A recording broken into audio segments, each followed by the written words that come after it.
Size kötüleri cezalandıran, yoksulların yanında olan, haksızlığa karşı savaşan bir kahramandan bahsetsem, eminim hiçbirinizin aklına Kazıklı Voyvoda gelmezdi. Fakat Rumenler onu böyle tanımlıyor ve ulusal kahraman olarak kabul ediyorlar. Öyle bir ulusal kahraman ki, düşmanlarının bedenleri sivri kazıklar üzerinde ızdırap çekerken, o ellerini kanla yıkayıp, parçalanmış bedenleri izleyerek yemeğini yiyebiliyordu. Kazıklı Voyvoda, Kont Drakula veya 3. Vlad 1431 yılında soylu bir ailenin ikinci oğlu olarak dünyaya gelir. Fakat ailesine diğer soyluların yaptığı gibi siyaset tartışmaktansa savaşmak daha cazip gelmiş olacak ki Vlad'ın gençliği kan dökmeyi benimseyerek geçti. Babası Vlad Drakul, Eflak hükümdarı, aynı zamanda Hristiyan dünyasını Osmanlı'dan korumak için oluşturulmuş Ejderha Yoldaşlığı'nın bir üyesiydi.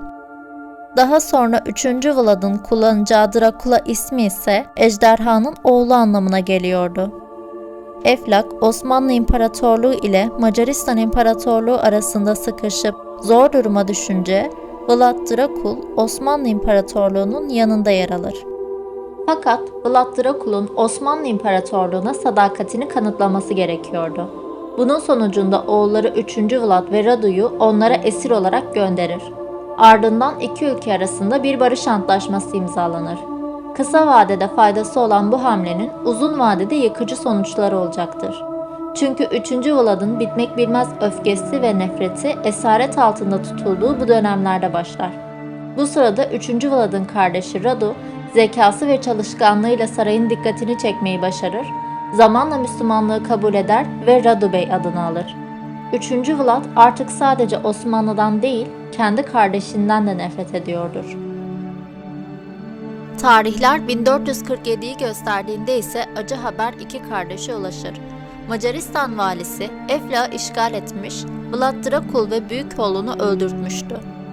3. Vlad, babası ve abisini öldürenlerden intikam almak ister fakat kardeşi Radu onunla birlikte gelmeyi reddeder ve Osmanlı'da kalır. Bu olay iki kardeşin arasını sonsuza dek açar.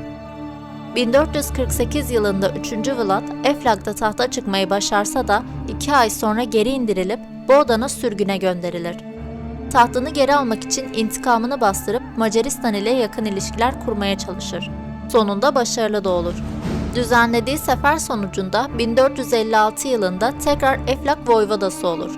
Tahta çıktığında ülkesi yıllar süren savaşlar yüzünden çok yıpranmıştır. Ticaret durma noktasına gelmiş, suç oranı artmış ve soylular haraç ve rüşvetle ülkeyi daha kötü bir duruma getirmişlerdi. Bu dönemde binlerce soylu ve tüccar kazığa oturtturularak katledilir. Dilenciler ve hırsızlar yakılarak ya da uzuvları kesilerek öldürülür. Vlad kendisine baş kaldıran ya da kurallara uymayan herkesi acımasız işkenceler ile cezalandırıyordu. Acının doruk noktasına ulaşması ve kurbanların yavaşça ölmeleri için tahta kazıklar vücutlarına yavaş yavaş sokuluyordu. 15. yüzyılda matbaanın yaygınlaşmasıyla birlikte Vlad'ın ünü artar ve Kazıklı Voyvoda ya da Kazıklı Vlad olarak tanınmaya başlar. Yayılan haberlerle birlikte Vlad, halk efsanelerine konu olmuş vampirlere benzetilir. Vlad'ın Türkleri ve Türk askerlerini acımasızca katlettiğini duyan 2. Mehmet, büyük bir ordu oluşturarak Eflak'a doğru ilerlemeye başlar. Vlad, Osmanlı ordusunu yavaşlatmak ve yıpratmak için kendi köylerini yakar, yol boyunca hendekler açtırır, hatta hastalıklı insanları Osmanlı ordusunun içine karıştırır. Tüm olumsuzluklara rağmen başkente girmeyi başaran 2. Mehmet ve Osmanlı ordusu, burada kaza geçirilmiş binlerce bedenle karşılaşırlar ve dehşete düşerler. Bu psikolojik hamle işe yarar ve 2. Mehmet fazlasıyla rahatsız olur. Bu olaydan sonra ordunun başına Radu Bey geçer ve iki kardeş karşı karşıya gelir.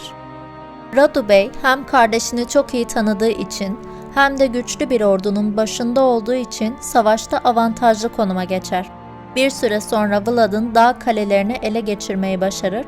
Bu sırada Vlad'ın ilk karısı teslim olmayı reddeder ve kendisini Bran şatosundan Argeş nehrine atarak ölümü tercih eder. Vlad ise bu yenilgiden sonra Macaristan'a kaçar. Fakat Macaristan kralı Vlad'ı vatana ihanet suçundan tutuklanmasını emreder. Eflak'ın Osmanlı hakimiyetine girmesiyle birlikte Radu Bey başa geçer ve Eflak bu dönemde sadık bir bölge olur. Vlad ise sürgünde geçirdiği süre boyunca sürekli kral ve ailesiyle iyi ilişkiler kurmuş, Eflak tahtında oturan Radu Bey ölünce ise tekrar tahtını ele geçirme planları yapmıştır. 1476 yılında Eflak'a geri döner ve tekrar voyvoda ilan edilir. Tahtını 3. kez ele geçirmeyi başarmış olsa da birkaç ay sonra tekrar Osmanlı'ya yenilir ve bu sırada öldürülür. Ölümünü kanıtlamak için başı kesilir ve 2. Mehmet'e gönderilir. Vlad yaşadığı sürece babasını ve abisini öldüren Macarlardan asla intikamını alamaz, aksine Osmanlı'ya karşı müttefik olurlar. Kendi ifadesine göre 23.000 Türk ve Bulgar'ı öldürmüş, 20.000 savaş esirini kaza geçirmiştir.